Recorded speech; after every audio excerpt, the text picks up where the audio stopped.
The Leica Noctilux 50mm 0.95 is a masterwork.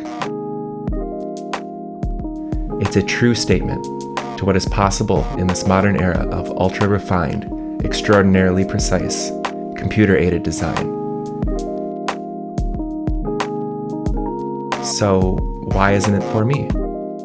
I've been shooting with the Noctilux for over a year, professionally, and while it's truly jaw-dropping for what it's capable of, it has some weak points that made me ultimately decide to sell and continue my search for the ultimate wedding portrait lens. First of all is the minimum focus distance.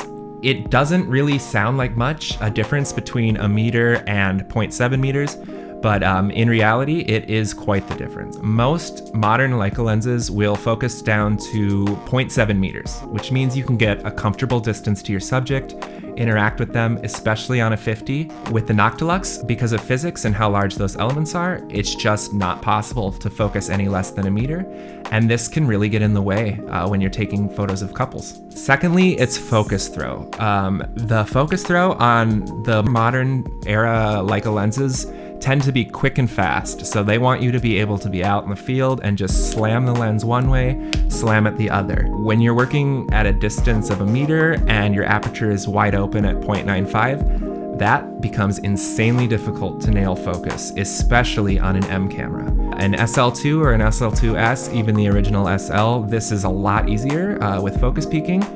But ultimately, I want a lens that can work on both systems equally. Thirdly is the size. It's a cumbersome lens to use. It's front heavy on an M. It weighs almost 700 or more than 700 grams. On an SL camera, it's pretty well balanced. It weighs about the same as their native SL Summicrons. But again, I wanted something that works with both systems equally well. It's too valuable. These lenses retail for $13,000. I did not pay that much, I bought mine used, but when you're carrying that around in your bag, it just sits in the back of your mind. Lastly, and this is a little bit strange, but it is completely personal preference, it's just too sharp at its focal point. These lenses are designed so meticulously that when you nail focus, it is bitingly sharp, wicked sharp, and if there are any flaws, it is immediately apparent. I'm photographing couples of all makeups and varieties, so a lens that can be a little bit more forgiving sometimes is awesome.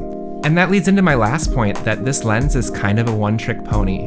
At 0.95, wide open, it is gorgeous. It has insane fall off, the bokeh is crazy, but by the time you stop it down to 1.4, it looks like a Summilux. I've shot both of them, and honestly, I would lean more just to getting the Summilux if the 50mm focal length is something you're looking for. So what's good about this lens?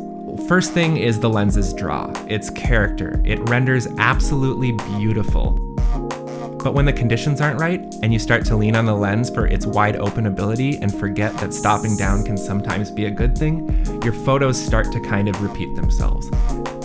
And while the Noctilux look is certainly a thing, it's not something that I want on every single one of my photographs. Another wonderful thing, and I know I knocked this before, but it is incredibly sharp at its focus point. If that's the look you're going for, you will not be disappointed. And bragging rights. It's an awesome lens. People see it in the field and they want to ask questions. It is an amazing feat of engineering. It's heavy, it's hardy, it's thick, but that's not what I'm looking for. Ultimately, I decided to sell the Noctilux. I'm going into the next wedding season and my portrait gigs with a new lens, and I'll have another video about that soon. Thanks.